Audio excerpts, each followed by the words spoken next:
bordering states with Afghanistan, that is Tajikistan, Uzbekistan, Turkmenistan, but also Kyrgyzstan and Kazakhstan. All these countries do not necessarily have uniform relations with either China or Russia, where the latter's regional geopolitical interests do not comport very well with their global geopolitical interests, a paradigm that we need to take note of.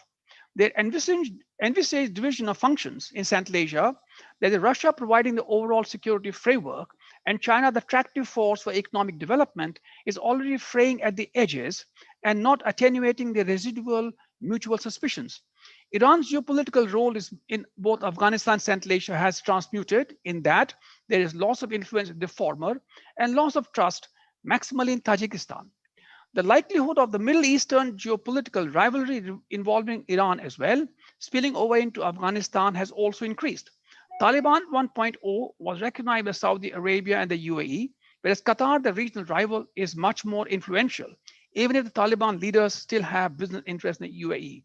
The biggest imponderable today is the outlook on the new Taliban regime, contributed no doubt by the speed of their conquest and the consequent loss of influence of their sympathizers and adversaries alike. A fragile political system, riven with internal bloody rivalry, can hardly constitute an instrument for the practitioner of big power politics. The ghosts and the goblins, ever present and causing nightmares all around without exception, are even more fired up post US exit, if the chat rooms are one such indication. The triumphalism in some quarters needs to be tempered by the reading of Peter Thompson's book, War in Afghanistan. And Afghanistan's cyclical bouts of state collapse, as this tragic history demonstrates, are a stark reminder about the perils of any neat analysis of geopolitical trends for the short as well as for the long term. SCO's evolutionary journey is closely linked with Afghanistan's fortunes, as also the perennial relationship triangle of Russia, China, and the US, as perceived by Central Asian states. With Uzbekistan admission in 2001, the Shanghai Five Group became SCO, and its charter was adopted in 2002. This inflection point was a response to the US unilateralist human rights agenda.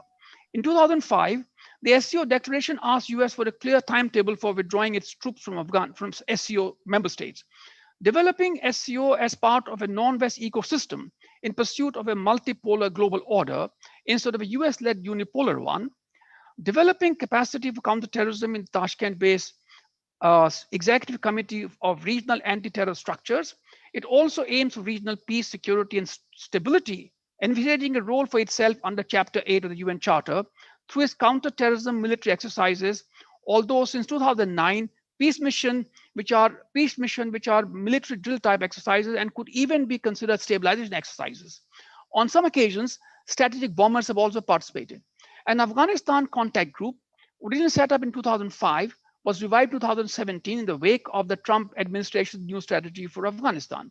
Aiming to create a cordon sanitaire on the Central Asia-Afghanistan border, it is not an interlocutor in the dialogue process there. The Chinese side has been, since its inception, for anti-terrorism military exercises, with the first one having been held with Kyrgyzstan in 2001, which is the first time the PL has exercised with a foreign army outside its territory. As a balancing measure, but also in response to the US moves on missile defense deployments, the SCO established relations with the Russia-led Collective Security Treaty Organization, CSTO, set up in 2002. In 2007, it has Kazakhstan, Kyrgyzstan, Tajikistan amongst its members. The link between Asia-Pacific and the new buzzword, Indo-Pacific, has been ever present.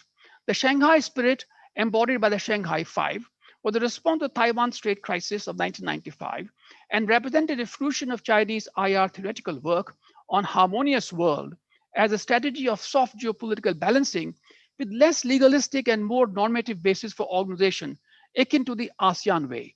Its theoretical derivative, New Outlook on Security, was proposed by China at the 1997 ASEAN Regional Forum, adopted by the SCO, and incorporated in the official Communist Party guidelines on foreign policy at the 16th plenary of the CCP in November 2002. India-China relationship is situated by the latter in its US-centric geopolitical calculus. With India's observer status at SCO in 2005, Nepal insisted on China becoming SAARC observer at the same time. With China's acceptance as observer at SAARC 2006 and its perception of sophistication of the Malabar exercises, China backtracked from the agreed political framework on the India-China border issue. Similarly, at the SAARC Kathmandu Summit 2014, China expressed interest in its membership almost in parallel with India's interest in the membership of SCO. India's SCO membership was made contingent upon Pakistan's membership. As the abstract of Professor Jacob's talk indicates, all these interrelationships could be factored in his analysis of the SCO's potential role in the emergent geopolitical context.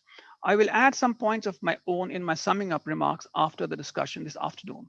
So I think the ground rules have already been explained, and I will take up the questions alternately between the raise hand option and the chat option. And with this, now I invite Professor Jacob to give his talk. Thank you.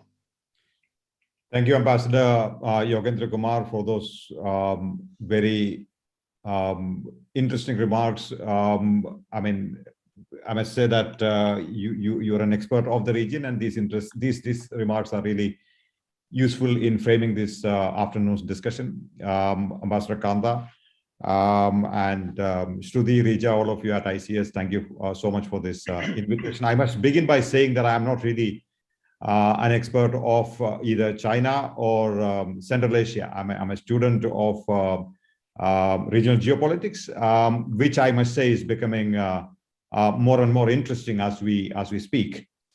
So my remarks are really meant to initiate a discussion this afternoon today. And I hope to write a longish paper based on some of the hypotheses and conclusions that I am proposing today. And I hope we will try and critique some of these hypotheses and arguments as it were. So I will put forward 10 arguments or rather hypotheses about India, China, the SCO, and regional geopolitics. Let me go one by one. So to begin with, I will say that the SCO will try and attempt to fill the power vacuum left by the US withdrawal from Afghanistan. But whether it would be in a position to do so is a big question, really. I mean, let's just recall for a minute that the SCO is a China-dominated forum. The SCO was founded in 2001 and, in fact, evolved from a grouping in '96, which was born out of which was born at the end of the Cold War to define China's western borders in some ways. China, of course, emphasizes that the SCO's decisions are made on a consensus basis, and every state has a veto. But it is widely known that what the SCO seeks to focus on are often determined by China. China led in many ways. So even though this is a forum that functions on the basis of consensus, the China dominance is pretty clear. A review of the Chinese media reports on the SCO shows that China intends for the grouping to be an alternative regional arrangement to promote Chinese causes at an international level. So I think in the Chinese mind, I'm not so sure if there is any confusion about what the forum seeks to achieve at the end of the day. So coming back to the question, will the SCO be able to fill the power vacuum in the region, especially in Afghanistan?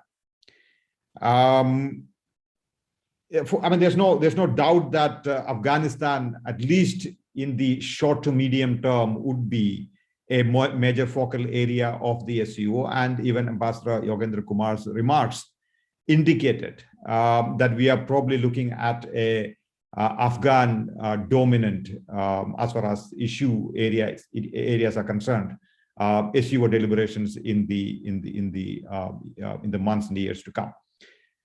But the ability of the SCO states, including Russia and China, to economically stabilize Afghanistan is highly doubtful. I mean, it's not the EU countries or the NATO countries or the United States of America. You're talking about China and Russia. So far, China has only pledged about $31 million in kind assistance to the Taliban government, which is, of course, far,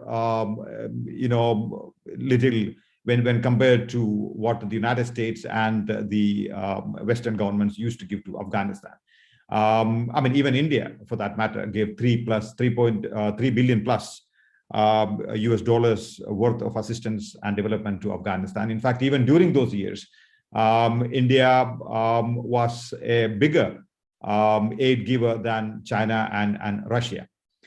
So the question, therefore, is that while it is all right to claim victory and be triumphalistic about what is happening in Afghanistan, especially coming from China to some extent, certainly from Afghanistan, certainly from Pakistan, how long will this triumphalism last? I just returned from a track 1.5 meeting in Bahrain, and the Pakistani delegation is making a very strong argument to unfreeze Afghan assets, as well as to mainstream the Taliban government into the international system. Of course, they start by the argument that there are no winners or losers in Afghanistan. That shouldn't be the framework through which we understand and we look at Afghanistan. But obviously, there are no takers for that.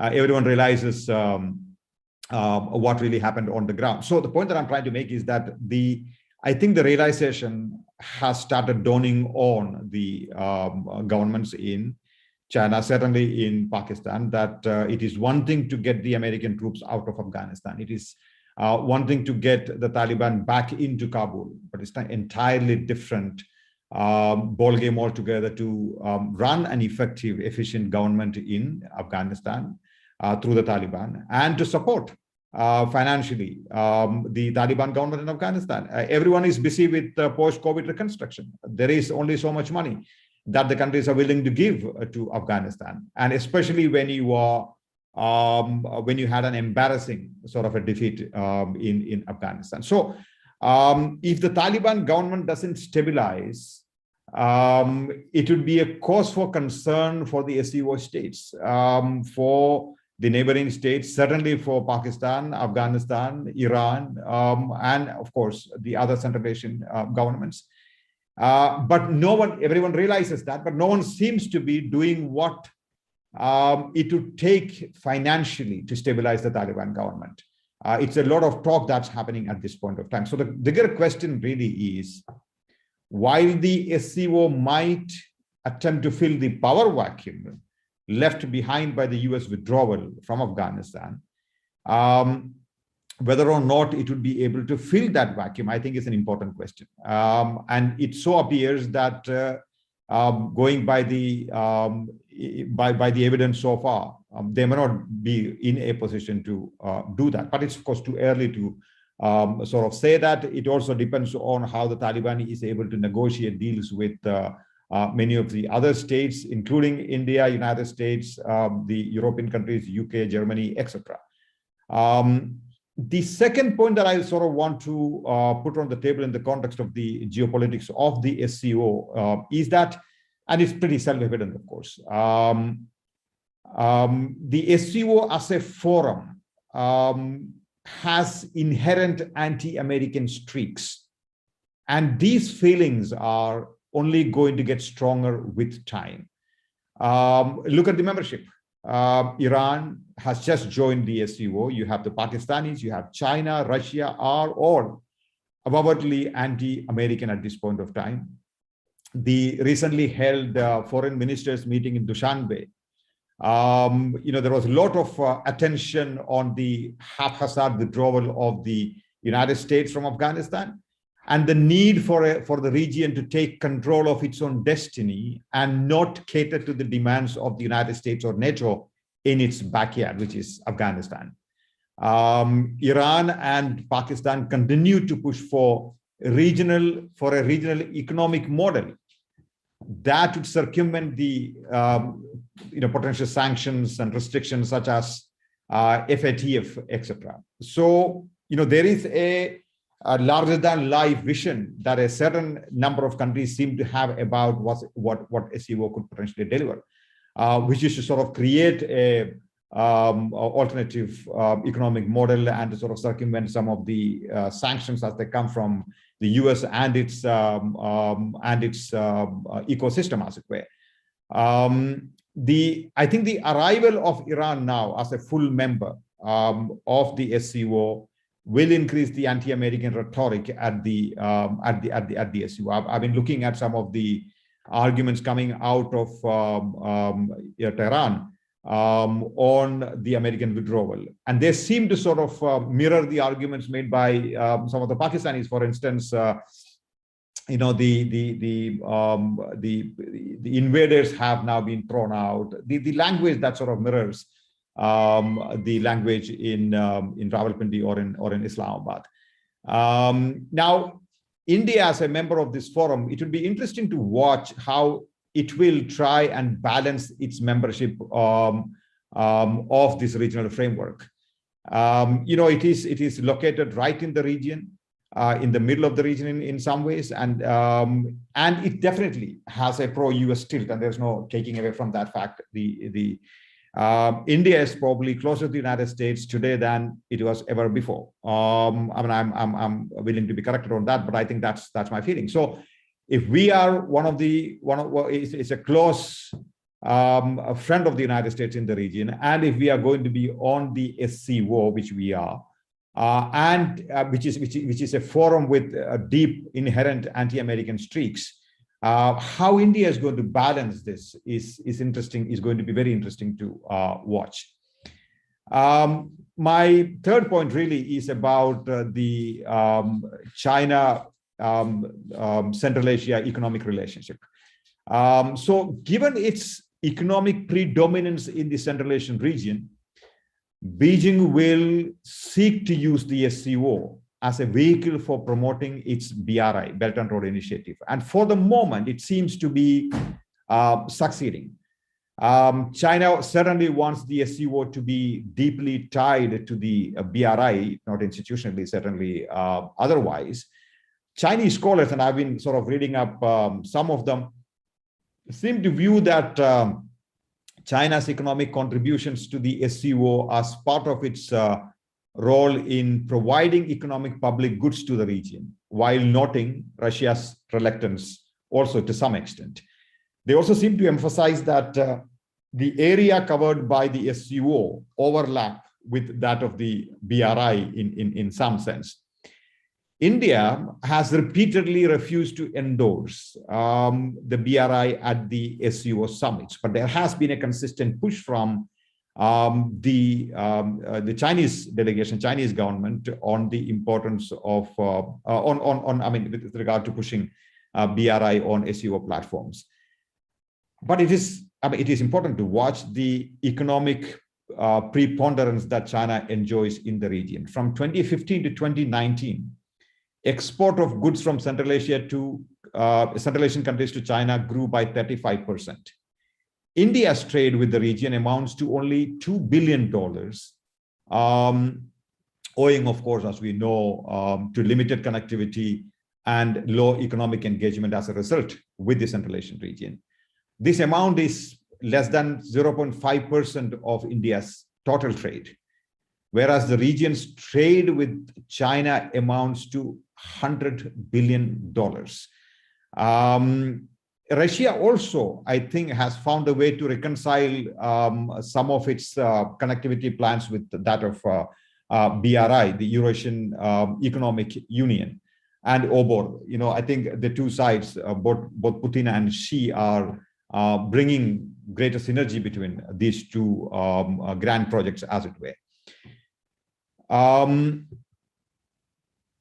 All the 5 Central Asian states seem to view the BRI and EU as having the potential to transform the region into a major hub of transcontinental transportation network. Now, much of course, this is a futuristic sort of a scenario, but I think there is a great deal of optimism and hope within the Central Asian republics with regard to especially the Chinese BRI project. My fourth point really is about how India might want to sort of view this forum and sort of maneuver its own strategies on the in the forum, as it were. I think India will need to maneuver carefully to safeguard its interests in a somewhat, if not entirely, unfriendly grouping. I mean, you're looking at Pakistan, Iran, China, and obviously Russia is a friend, but there have been hiccups in the relationship between Russia and India. Afghanistan is a observer at the SCO. So this is not entirely a very friendly grouping, like, say, for example, the Quad or some of the other groupings, as it were. So I think if one, while sort of looking for ways to maneuver carefully on the SCO platform, I think Moscow might provide some sort of an answer to India. Given the given, I mean, there is, I think, some resentment in Russia about the Chinese hegemonic behavior in its neighborhood. I think New Delhi would do well to use this, use its relationship with Russia to pursue its interests at the SCO. So to that extent, I think more coordination with Moscow on SCO might be really useful, rather than letting the Chinese deal with the Central Asian republics entirely, exclusively, or even with Russia for that matter. So I think India is a big country. It has had a historic relationship with Soviet Union and Russia. I think we still have a very, very useful relationship with the Russians. So I think it is important that India looks at this maneuverings within the SCO platform as not entirely antithetical to India's interests, but sort of reach out to some of these countries and sort of see where coordination and cooperation is possible. Russia has, in some ways, seen itself as the protector of the Central Asian republics, and might resent China's rise in the region, and that's not entirely unlikely. And Moscow has also, in the past, played a role in discreetly bringing India and China to the table. Even there were reports about Moscow playing a role between India and China during the standoff in 2020, summer of 2020. And so it is not entirely impossible for India to therefore use the Russian help in sort of trying to sort of safeguard its own interests in, as I said, a somewhat, if not entirely, unfriendly grouping, which is the SCO. But I think the problem is really that the growing proximity between India and the United States might also be upsetting to the Russians, just like the proximity between US and India has in the past upset the Iranians, and that's probably one of the reasons why our relationship with Iran is not all that fantastic at this point of time today. Moving to my fifth point, and that is Taliban's return to Kabul and Pakistan's membership of the SCO, along with India, of course, will frustrate SCO's plans to effectively address terrorism in the region. In fact, one of the priority areas of the Shanghai Cooperation Organization has been combating terrorism in the region. Each of the member states of the SCO has its own respective concerns about terrorism, including, of course, Pakistan, China, Iran. Iran and Tajikistan have concerns about the Taliban and its treatment of minorities like the Hazara Shias and Afghan Tajiks, etc. Pakistan has concern about, what if the TTP returns to in the border areas between Pakistan and Afghanistan? India certainly has concerns about it, so does China. Now, the question is whether SCO would be able to SCO is the answer to this kind of a terrorism problem? I think that is the important question that I think we must ask. Now, let's look at it this way. Pakistan, as I said earlier, is already requesting the SCO and other international forums to actively mainstream the Taliban. But the question is, will the Taliban be able to control terror elements in the region, many of whom are present on their soil? Each of the stakeholders in the region are perhaps in talks with the Taliban individually to address their terror concerns. China is doing that. Perhaps I hope India is doing that. Pakistan is certainly doing that. Iran is doing that. But is the SCO as a forum, given the fact that combating terrorism has been one of SCO's priority areas, will SCO as a forum be able to do something about terrorism from Afghanistan, given the fact that Pakistan is now a full member of the SCO, and it of course has Chinese backing, and will Pakistan be amenable to some of the anti-terror positions that will be taken by SCO in the years to come? How will China approach the terror issue at the SCO, given the less than perfect positions that will be taken by Pakistan and Afghanistan on the terror question? So I think, just to repeat my point once more, one of the I think foundational essential features in many ways of the SCO is its ability to address terrorism in the region outside the UN platform. But I think the return of Taliban to Kabul and Pakistan's membership of the SCO will complicate in some ways this ability to sort of combat counter-terrorism under the aegis of the SCO. So for India, I think it might be useful, therefore, to coordinate its own anti-terror efforts at SCO with other members outside of the SCO itself, with the other Central Asian republics and with the Russians, of course. My sixth point is, while the SCO provides India a platform to connect with the Central Asian region, I think some of the geopolitical developments in the region might frustrate this Indian objective. And again, this is pretty self-evident. The return of the Taliban to Afghanistan, the US withdrawal from Afghanistan, and the not so warm relations between India and Iran might mean India's plans to access Central Asia via Iran and Afghanistan will face serious hurdles. India has, of course, both India and the pre-Taliban Afghanistan, and I mean before Taliban took over Kabul in August this year. India and Afghanistan have consistently asked the Pakistanis to sort of allow trade, open trade between India and Afghanistan through Pakistan, but that has really not met with much success as far as India is concerned. Pakistan has not allowed that. And now, with the Taliban back in Afghanistan, and our whether we have enough well-wishers in Kabul today under the new dispensation is a $1 million question.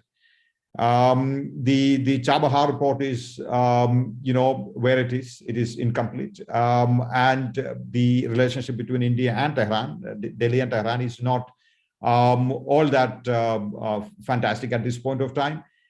So given all of this, Pakistan not giving access to India, to Afghanistan, and to Central Asia, Taliban back in Afghanistan, and our relationship with Afghanistan under the Taliban is perhaps not yet cordial, and our inability to go via Iran. And I hope that happens, but if that doesn't happen, then we are looking at a situation where India unable to connect to the Central Asian region. There has been a lot of talk about, of course, the Central Asian region is useful for India from an economic point of view, certainly from an energy perspective. There has been a lot of talk about the TAPI gas pipeline, the Turkmenistan, Afghanistan, Pakistan, India pipeline. Although there hasn't been much momentum of late, given the uncertainty in Afghanistan, and also because of the difficulties in the India-Pakistan relations. Taliban spokesperson Suhail Shaheen said sometime in August this year that TAPI is a long-term priority project that the Taliban fully support. Taliban representatives also visited Turkmenistan in February 2021, if I'm not mistaken, and offered assurances of support for the project. Now, Taliban seem to be making the right kind of noises. But I think it would be natural for India to have concerns about the practical aspects of a TAPI pipeline via Afghanistan and Pakistan to India. There are, of course, difficulties with regard to the security, sheer security of the pipeline itself. Will the Taliban and the Pakistanis be able to assure the security of the pipeline itself? Number one. Number two, if there is a standoff between Pakistan and India tomorrow, will the Pakistanis be able to shut the pipeline? And which would, of course, go on to create difficulties for India's energy security. So I think the point that I'm trying to make is that SCO might be providing a platform for India to connect with the Central Asian region, but the new geopolitical developments in the region would go on to frustrate some of this objective, at least some parts of it, at least in the short to medium term. I mean, may I also say that, and that's my next point, the SCO's performance so far has been suboptimal, and I'm not so sure if its performance is likely to improve over time in the years to come. It has a secretariat, it has a charter, it has a regional anti-terrorist structure called RATS. But the performance has been not all that efficient, although it gives the SCO platform has organized anti-terror drills among the militaries of the region, and its own anti-terrorist database provides some information about terrorist activity, etc., etc. But one could argue that this is still a forum that is developing, that is maturing. That is true, but I don't know if with the new developments, whether there would be enthusiasm, whether there would be more meeting of minds at the SCO platform to take the SCO to the next level. I'm not so sure about that. So if that is the case, SCO might continue as a forum to promote Chinese investments in the region, rather than as a forum that can effectively deliver on major regional challenges, as it were. With India, Pakistan, and Iran on board, and who knows, maybe even Afghanistan, Taliban-led Afghanistan maybe also become a member at some point of time in the future. There also may emerge a lot of internal fissures within the SCO. So you may be looking at more. I mean, we saw that recently. I mean, the Pakistani National Security Advisor, putting up a controversial flag, behind him during the SCO National Security Advisors meeting, etc. So you're probably looking at a lot more fissures and a lot more disputes in SCO forums as we move ahead, and as the SCO matures or does not mature, as it were, in the years to come. The point number 8 is really about the possibility of China-India cooperation as part of, under the aegis of the SCO. And I think that looks very, very limited, obviously. Also, I mean, I've been looking at some Chinese media writings on the SCO, and it doesn't look all that negative, I must say. I mean, maybe I'm mistaken. The Chinese hands here would be able to educate me more on that. A survey of the Chinese media articles suggests that China seeks to project a positive image of India's membership of the SCO. The possibility that that India is stifling the grouping, is not really shared in some of these writings, at least. And there have been some mentions of the SCO serving as a platform for mediating the India-Pakistan conflict, which of course is unlikely to happen given the standard traditional Indian objection to that. So coming back to the potential for India-China cooperation under the SCO platform, we've had even bilateral agreements in the past with China to cooperate in Afghanistan, and that didn't seem to have gotten anywhere. So if that didn't happen under the SCO with the new membership and new developments, I don't think the possibility of cooperation is a possibility at all. Of course, the routine things will continue to happen, the anti-terror drills, etc. But beyond that, I doubt if China would be open to, or even India for that matter, would be open to pursuing such cooperation. My next point is really about India's participation in multiple forums. Well, I think on the one hand, I think there are two ways of looking at it. On the one hand, given the fact that India is a big country in the region, it has diverse interests, and it is located in a specific geopolitical context. So participation in multiple forums is perhaps good for India's interest. And I'm talking about the SCO here, the Quad or BRICS, or many of these, the larger Indo-Pacific construct that has come up now. So you're looking at, on the one hand, you could make the argument that participation is important for India in many of these forums, but you could also make the argument that it might potentially distract India's own strategic objectives. New Delhi's strategic attention might be divided between the SCO, the Quad, the Indo-Pacific, etc., etc.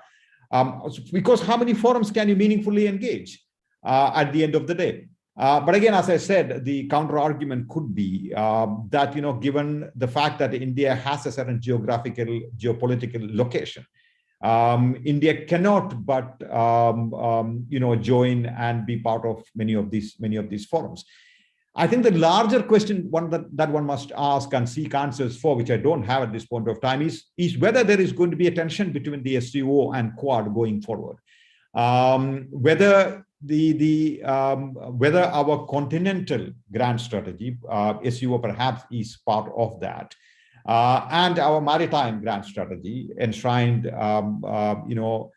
in forums such as the Indo-Pacific, Quad, etc., whether there is going to be a tension between these two. I think that's a larger, a strategic question to ask, and I don't have an answer at this point of time. Maybe we can perhaps discuss that. And my final point really is that being a member of the SCO is important for India, given that it is a forum that China created. And in part, and India is a part of China created this. China is a part of it, of course, and China refused entry to India, refused India entry into the SCO for a very long time. I think what it does for India really is, as I said earlier, it provides India an opportunity to pursue its continental strategy, as it were. You're looking at not a very hospitable continental terrain for India at this point of time. You have an LOC that is pretty, it's called hot and cold, but it is more hot than cold. You have a situation on the line of actual control. So you are looking at, in some ways, a situation where India feels a little challenged in the continental front. So to that extent, I think SCO provides a platform to sort of engage or promote its own continental strategy, as it were. India will be a stakeholder in SCO's decision making and its work. So to that extent, being part of this is going to be useful for India's own strategies, India's own interests. This is, however, this membership of India at the SCO is unlikely to bring India, as I said earlier, India and China closer or get them to cooperate in the region. And yet, I think it is nevertheless an opportunity for India to promote its interests in the region. So, in conclusion, I would say, if I were to sort of give short answers to a couple of these questions that I mentioned here in my abstract, what role, if any, will the SCO play in stabilizing the current disquiet in India-China relations? I think the SCO is unlikely to play any significant role in stabilizing the current disquiet in Sino-Indian relations. I don't even know if India being part of SCO and China being part of SCO will sort of prompt the Chinese to reduce its rather aggressive attitude towards India. I mean, so far I haven't really seen much of an evidence to suggest that SCO could potentially stabilize the disquiet, as it were.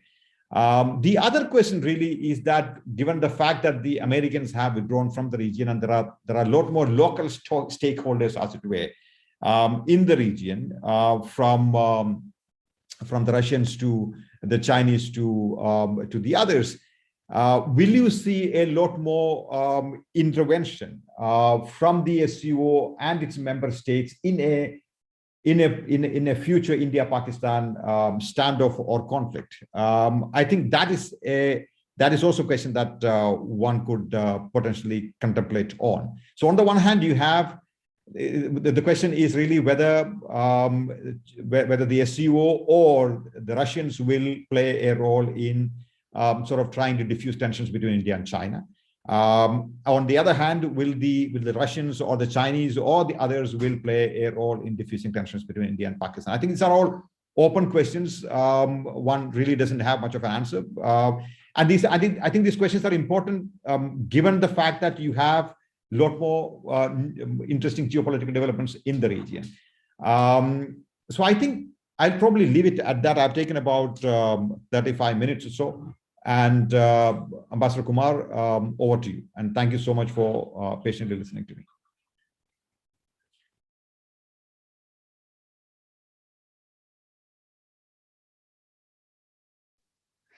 Thank you, Professor Jacob. I think you covered an absolutely novel territory for people to reflect upon. And quite rightly, if the geopolitical setting is changing for not just India, but for everybody, what happens regional organizations and how they adjust and how they're leveraged by individual stakeholders, particularly big powers, to pursue their larger objective. So with that, I would actually invite questions from the participants, because that is actually a very significant part of this webinar. So there was one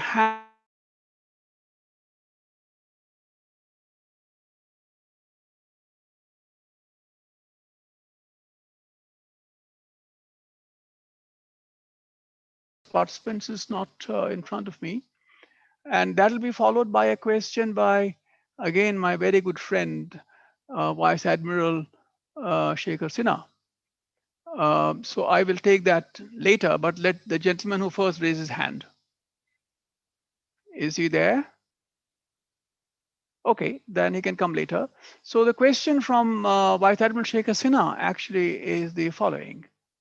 There's two questions to you, Professor Jacob.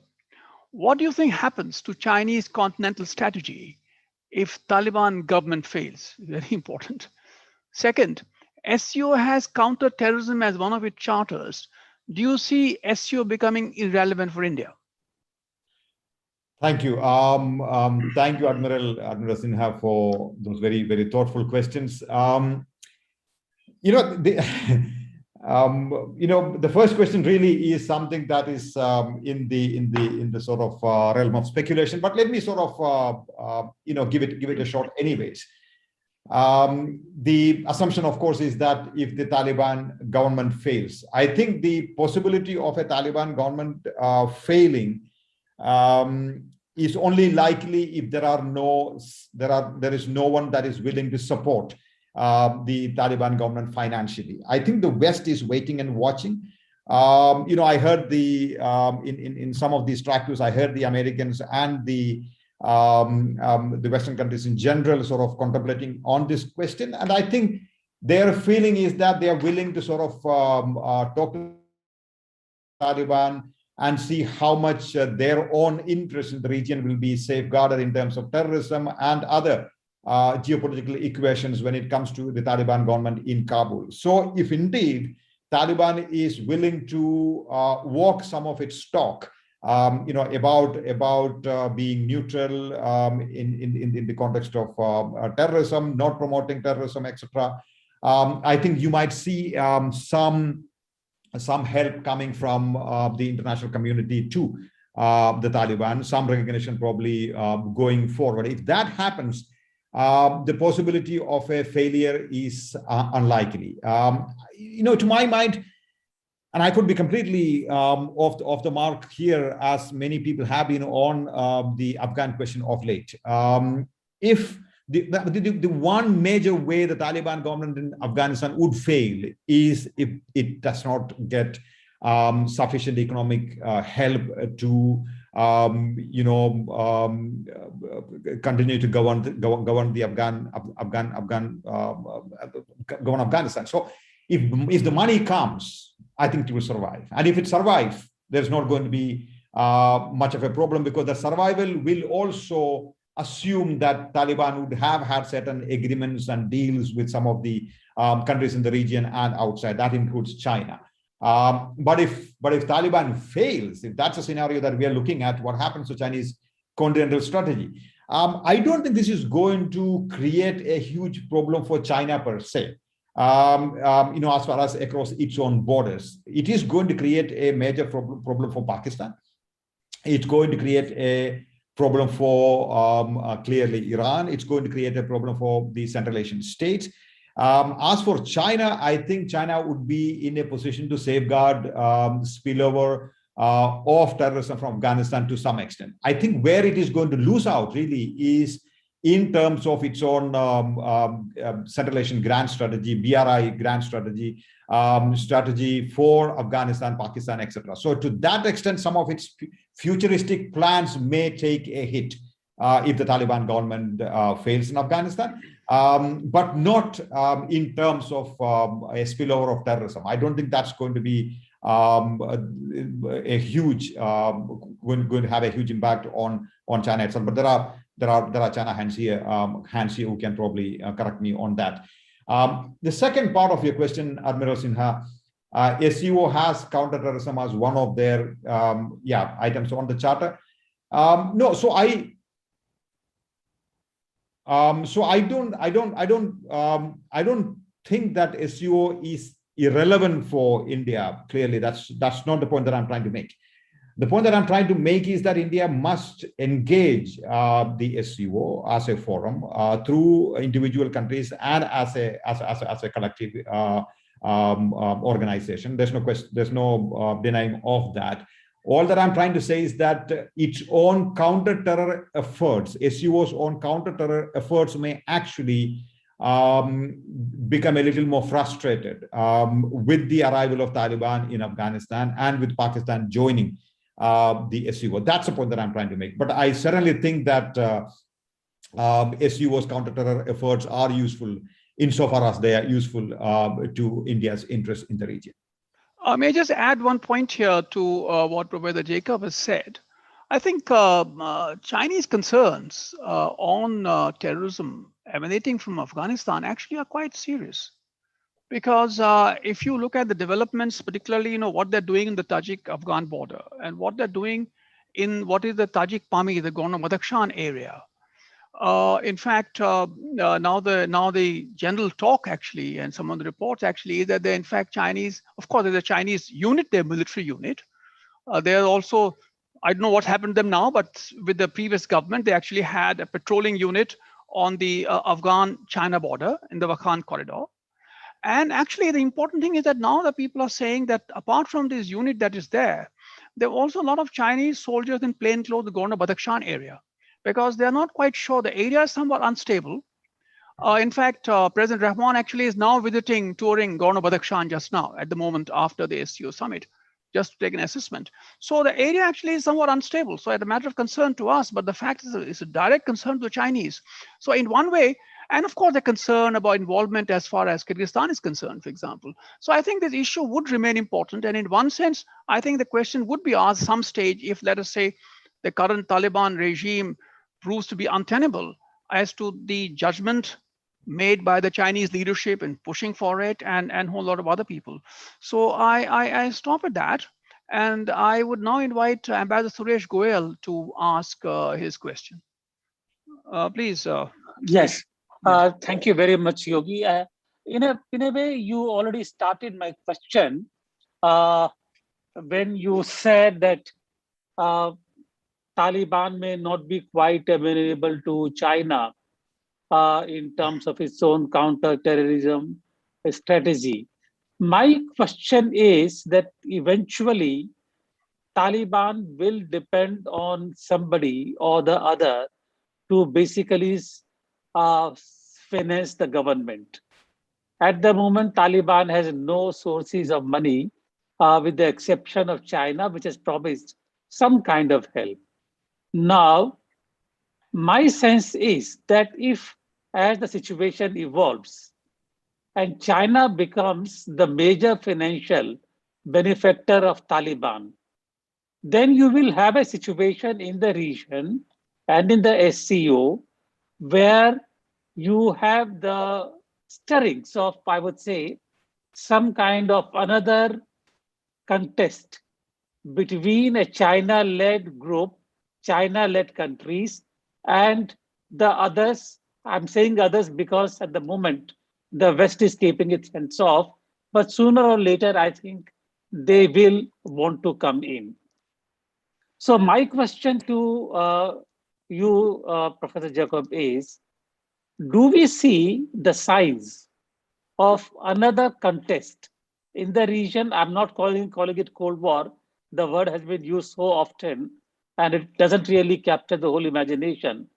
But do you see another contest between China and the others to our west, while we have already a contest to our east?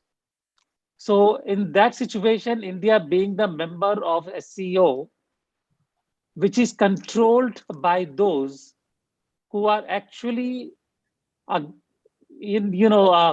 adversarial to our interest, how do we really see that situation going on? Thank you. Thank you, Ambassador Goel, for that very, very thoughtful question. Let me sort of answer that in a slightly long-winded manner, and my apologies in advance for that. I think to begin with, my own view is that you're probably looking at a larger systemic contestation in the international system at this point of time. You're looking at the Chinese, the Russians, to some extent the Iranians and the Pakistanis, and like-minded Turkey to some extent perhaps, coming together as a potential counter to the US-led Western grouping, as it were. So there is already a pre-existing contestation at the system level. Now, what happens in the region West too, as you put it, Ambassador Goel, is to be seen as a subset of what is perhaps happening at the larger systemic level. Now, to that extent, I think the logical argument, therefore, to make is that you will probably see this contestation, playing out also in our own neighborhood. Having said that, let me also sort of caveat that argument by saying that, you started, Ambassador Goel, and correctly so, by saying that at this point of time, for the Taliban government to sustain, it will need external benefactors for giving financial aid and support. And not many countries are forthcoming, to do precisely that, except perhaps the Chinese, who have sort of pledged some 30 million US dollars or so. But my own speculation is that you may actually see some change in the attitude in the United States and in the West in general towards the Taliban, and the need to give some support to the Taliban so that there is no civil war in Afghanistan. Let me give you my own takeaway from a recent meeting in Bahrain, where you had where you had people from Afghanistan, senior leaders from Afghanistan, not the Taliban leaders, and you had Abdullah speaking virtually to the conference, and the arguments made by many of these Afghans who are not really Taliban members is that, accept the reality in Afghanistan, which is you have a Taliban dispensation in Afghanistan today. If you try and dislodge the Taliban from Kabul, all you're asking for is a civil war in Afghanistan. That we can't afford as Afghans. And I think there is a certain reflection of that argument in the United States and in the West as well. So going forward, my own suspicion is that the Americans, the West and the Americans are probably not going to entirely let the Taliban government in Kabul drown, and which will mean two things: civil war and plus more dependence on the Pakistanis and on the Chinese. So to that extent, you're probably going to see a situation where the Taliban government will sustain itself, and if it wants to sort of get more help and aid from the international community, it will have to sort of walk its talk, and it will have to sort of showcase its intentions in terms of actions, etc. So I think this is going to be a long period of negotiations. But if that fails, and there's a real possibility that such negotiations could fail, and the Taliban leadership may not be able to control the street fighters on the ground, and the ISI may have its own plans. So if that happens, then you're probably looking at the Chinese perhaps to some extent bankrolling the Taliban, the Pakistanis being in control of what it is, and the Americans and the others trying to push back, probably coming back into Central Asia to some extent, or perhaps go back to the Iranians via JCPOA. So I think there are all kinds of possibilities here. But my own suspicion is that I think it is perhaps too early to suspect that the Chinese might take over the situation in Afghanistan. I think there is some interest in the West and in Washington, D.C. to sort of continue to observe the situation closely and perhaps help stabilize Afghanistan. I just want to add one or two very quick points. Sorry, Suresh, just one or two. Yep. Mm-hmm. I think one is that, even in terms of external financiers, the question is to what extent will China actually finance a failing or a struggling regime? Because the Chinese have their own sort of internal, their own kind of priorities and their domestic compulsions, so on and so forth. So actually one has seen the Chinese reluctance to actually sort of dip their toe too deeply into these kind of quicksand kind of situation. The second point is that, of course, both sides want that the Taliban government, or at least the regional, political stability actually should somehow be preserved. The question is on what terms? Can the Taliban deliver? I mean, point is, do they have their own house in order in the first place? So that actually is a big issue. I mean, you find different kind of voices being made, and so far they have not succeeded. And there are other interests which are, I mean, Shia Hazaras are still there, which are actually, and the Iranians actually talked about that. So have the Tajiks. I mean, of course, in fact, the first warning shots have started between President Rahman and Mullah Muttaqi, because Mullah Muttaqi told Rahman that, listen, please don't interfere in internal affairs. And Rahman is saying that you're blockading Panjshir for two months. What's happening? So you see a little bit of this kind of thing happening. And those kind of, external interests protect their own interests. I think that possibility actually might remain. So thank you. I think, thank you. May I take one more question? This is from the chat box from Lata Avasthi. Why is there no backlash in Central Asian countries against the neo-economic imperialism of the BRI project? So in a way, it relates to the viability of the SCO as an organization. Professor Jacob, please. Thank you. My own suspicion is that the Central Asian republics are clearly dependent on China for trade, for economic investment. You just look at the numbers. The numbers speak for themselves. You're looking at a huge amount of economic investment and trade by China in Central Asia. So there's no taking away from that fact. Central Asian republics themselves or Russia cannot really provide that kind of trade for the region. So I think that's one part of the answer. The second part of the answer really is as far as the backlash is concerned. Now, I think the backlash to Chinese debt trap diplomacy or BRI project is only starting to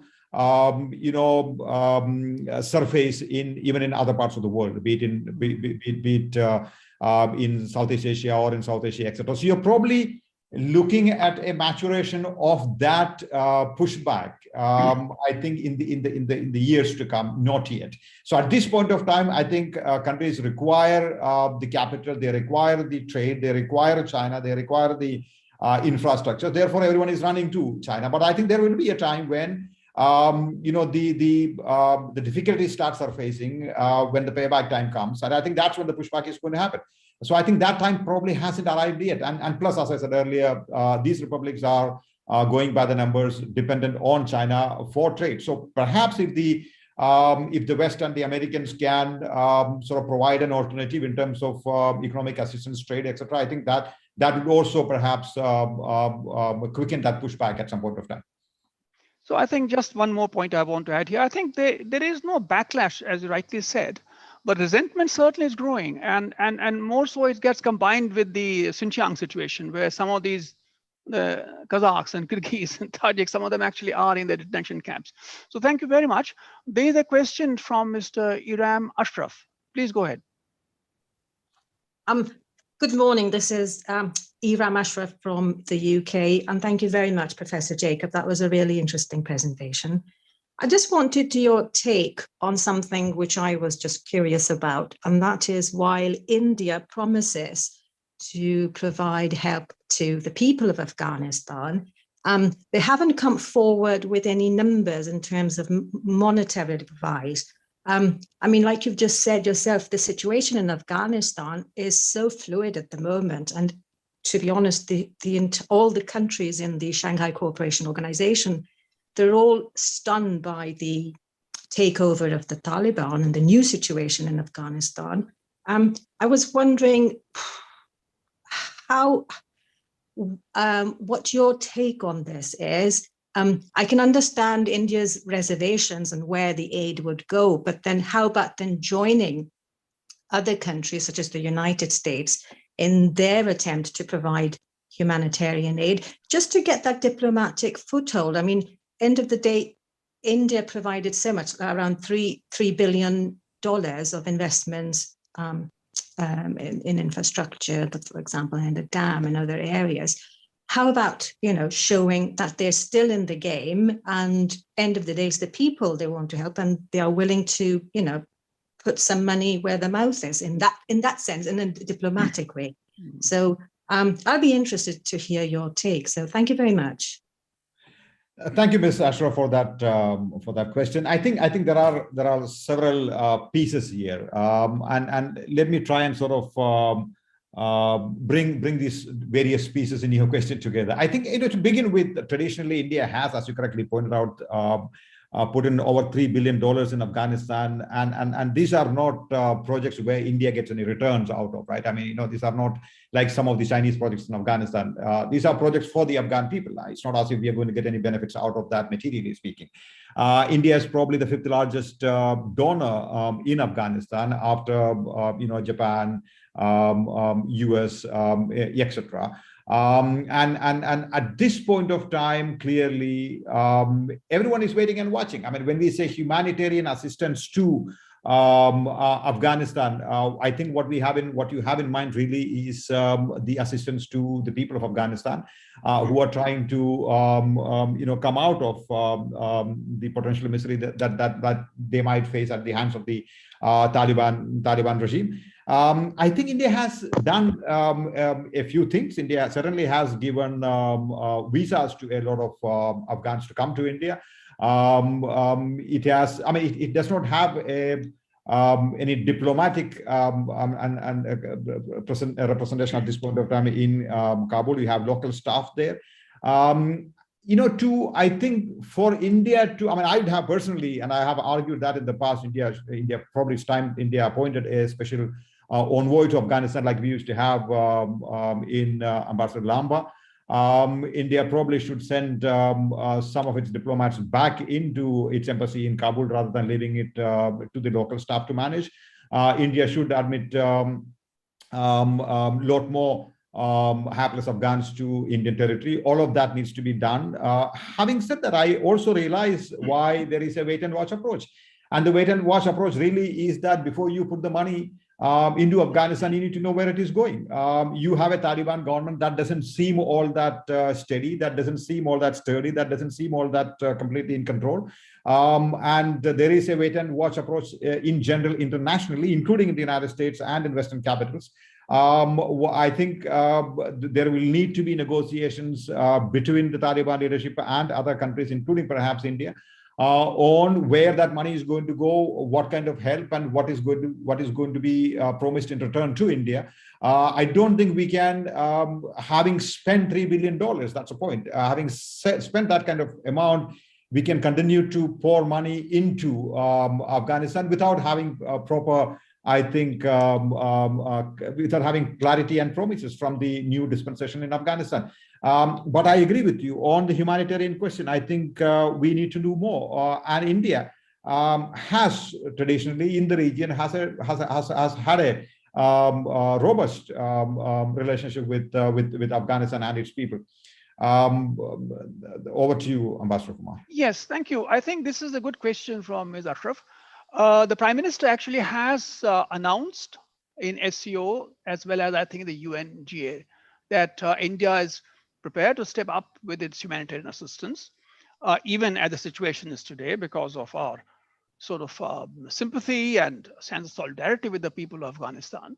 The question actually is that, and there's a question everybody's asking, how do we ensure that this humanitarian assistance actually reaches the intended recipients? That really is the big question, because the question of the delivery mechanism the Taliban have been able to set up, the kind of facilities and the kind of, let's say, the system which is in place, even on the part of the United Nations agencies and the other agencies actually deliver this. So India is quite ready for that. I mean, irrespective of the larger issues. And I must say that actually the Taliban have welcomed Indian assistance, even though it was given during the previous government. So in one way, they recognize that there's a tremendous fund of goodwill amongst the Afghan people for all that India has done there, and they want to actually tap into that goodwill. Yeah. So there's another question now. This is from I want to see I can't see the name here. Just one second. It's from one Kedar Joshi. There's one question of Kedar Joshi, but the question is it fully clear? Can SCO become a platform for India to safeguard the interests and investment in Afghanistan? Thanks. Then it's the same question, considering support to the Taliban from major SCO members. Actually, the box is rather limited. I can't see fully. Yeah, okay, now I can see it. Okay. So can SCO become a platform for India to safeguard the interests and investment in Afghanistan, considering support to the Taliban from major SCO members like China, Russia, and Pakistan? This is from Kedar Joshi. Thank you. I think that's again an interesting question. I think the pretty straightforward answer really is that as far as Afghanistan is concerned, whether India can safeguard its interests and investment in Afghanistan through SCO. I'm not so sure if SCO is perhaps going to be all that useful for India to safeguard its interests in Afghanistan. I think it has to be done bilaterally at several other levels. To begin with, I think that conversation we need to have that conversation with Afghanistan itself. And SCO can perhaps not do much when it comes to a conversation between the Taliban-led Afghanistan and New Delhi. I think that conversation needs to happen bilaterally. Just like India, most other states are quite clueless on how to deal with the Taliban-led Afghanistan. Beyond a point. I mean, there may be more clarity in China and Pakistan and less in India, and yet one doesn't know how things are going to unfold in Afghanistan in the days to come. But I mean, to go back to my earlier point, I don't think SCO provides a great platform for India to engage Afghanistan. I think that engagement needs to begin bilaterally between India and the current dispensation in Afghanistan, number one. Number two, I think India also need to reach out to the government in Tehran about the possibility of reviving that route to Afghanistan and perhaps onward to Central Asia. Now, whether SCO itself is going to be a useful platform, I don't think the platform itself provides that possibility. What could potentially happen is that because you have a platform and many more meetings and sideline meetings and lot of talk is going to happen in and outside the SCO between India and the other SCO members, you may be seeing a lot more, the relationship becoming more and more positive in the years to come. I think it's going to be a side act in many ways. The main act has to be between, I think, India and Afghanistan itself. I know that's not a terribly intelligent answer, but hey, there it is for whatever it is worth. Over to you, Ambassador. Thank you. Just one point to add here. I think in terms of the interests, I think there is a certain amount of interest that India can use SCO as a platform for, because India is a member of the SCO contact group in Afghanistan. And actually the primary purpose of that group really is to stabilize, basically through economic and other kind of assistance. So to that extent, yes, I think where there's a possibility, and if the Afghan contact group is in a position to deliver something on the ground, yes, surely India can do that. But it's only a part of what India actually can do in terms of protecting its interests in Afghanistan. And second, of course, is that its larger strategic interests, well, to the extent that you can manage or leverage SCO, that, as Professor Jacob has said, is not an easy thing to do. But to some, I mean, otherwise you have to look after your interests yourself here. So there's another question. There's no raised hand as I can see. There is one question here. This is from, I think, no, this is just a comment. So I leave it at that. Is there any other question or raised hand? I don't see a raised hand. But whoever wishes to ask questions by raising hands, most welcome. Or we can, otherwise we can then conclude the discussion with some comments. If not, Professor Jacob, would you like to add something to whatever you have said by way of summation or the Q&A, and also generally anything else which has occurred to you during this conversation? Not really. I think I have said everything that I had to. But I think this was an interesting discussion. I mean, we focused a lot more on Afghanistan than SCO itself. But I think there are some open questions here. Really, I think, and that one open question really is about whether India will be able to use this platform for safeguarding its own interests. Let me just pause you 1 second. I think Vice Admiral Shekhar Sinha has raised his hand again. So Admiral Sinha, please go ahead. Please unmute yourself, Admiral Sinha. Thank you, Chair, and thank you, Dr. Jacob. I think I probably missed out when the question earlier was being addressed. My first question is that, how do you see the geopolitical scenario changing in case the Taliban fails? If the Taliban government fails to deliver and there is a fall of the government, that is number one. Secondly, to some extent, you have answered about the counter-terrorism, where the Pakistan, China, and us are together, and what will be the effectiveness? Do you believe that the relevance of SCO for India is finished, is lost? So these are the two questions that I have. Thank you. I will quickly answer them, Admiral Sinha. What will happen if Taliban government fails? What would be the geopolitical implications of that? I think, I could be wrong. But I think the Taliban government is too important for a lot of stakeholders to fail in Afghanistan. So the Taliban government may not thrive. Afghanistan might not thrive under Taliban government.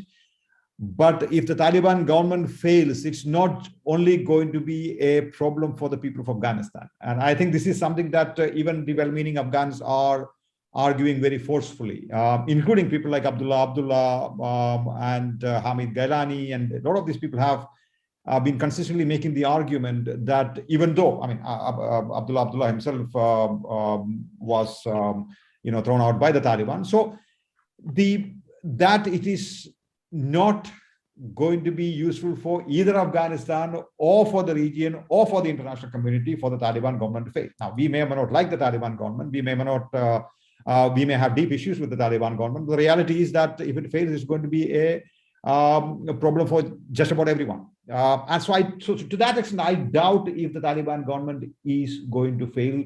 I think there will be some support coming from the West, from DC, from China, and even including from India and other countries. So I think you're probably looking at a government that will take time to become more civilized, if it ever becomes more civilized, that is able to deliver public goods to its citizens in Afghanistan. So you're probably looking at not really at a black and white situation. You're probably looking at a situation that's going to take time to mature.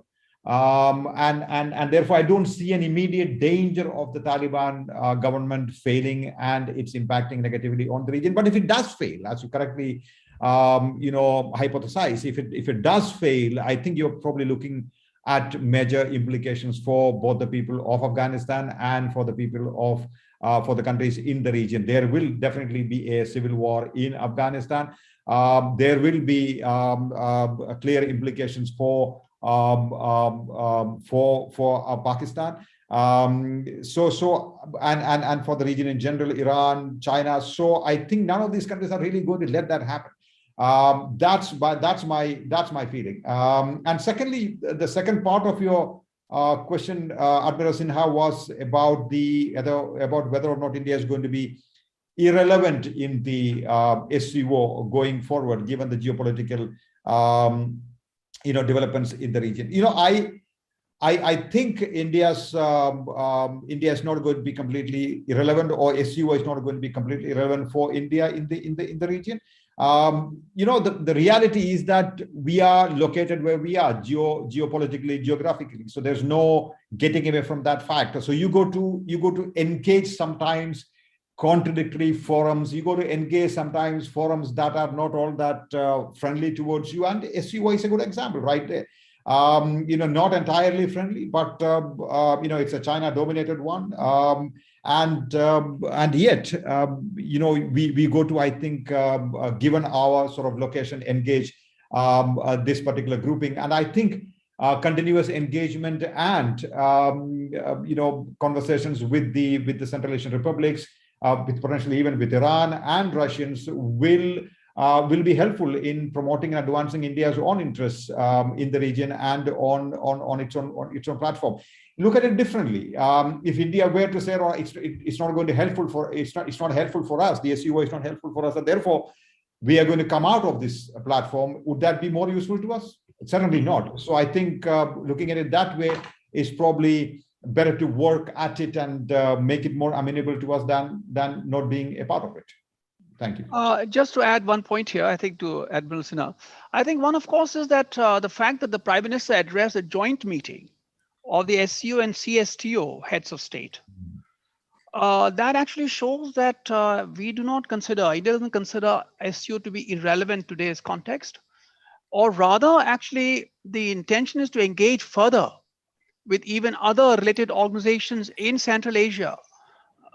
Because they're concerned Central Asia, but also because they're looking at Afghanistan itself. And just one more point about the tenability or otherwise of Taliban. I think the critical question is to what extent Taliban can sort themselves out, and they don't have a very long window, because the situation in Afghanistan, as the UN Secretary General said, is apocalyptic now, and whichever government is in power, it has a problem of governing. So that's not an easy thing, considering they themselves are sorting things out themselves internally, and the situation actually, the conditions are getting worse as far as they are concerned.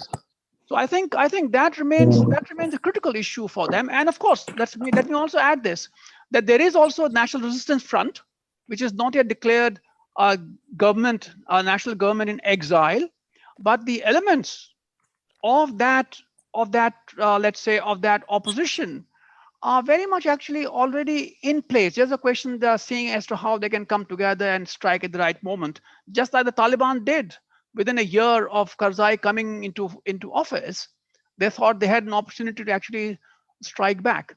So there is one hand raised once again from, I think, if she is still there, Ms. Ashraf. So I think it's time we need to wind up. Okay, so let's wind up. So I think we have covered some very important aspects as to what is the viability of SCO, what kind of role it's going to play in the region, and therefore I think I will not repeat those points. I just want to add a little bit of a kind of a thing, just basically to say as to how actually SCO fits into this particular thing. One, of course, is, as I mentioned already, the Afghanistan remains extremely fragile. People are watching to see as to whether they can bring the house in order.